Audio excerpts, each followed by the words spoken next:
není nic, jen hřejivá prvotní čerň. Tvé svědomí v ní kvasí, není větší než jediné zrnko sladu. Už nemusíš nikdy nic dělat. Nikdy. Vůbec nikdy. Vůbec nikdy? Vůbec nikdy, zlato. Uplyne nepřiměřeně mnoho času. Je zcela prostý boj. Neobsahuje žádné ex-manželky. Co to bylo s tím ex něčím? Blíží se k tobě svědomí. Ve tvém slepém úhlu se skrývá hmota, která je nasáklá nějakou kyselou omáčkou.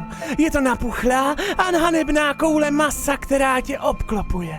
Tohle je otřesná linie otázek, která provede jen k většímu uvědomění si té masy té věci. Ne, chtěl jsem vidět něco o tom ex něčem.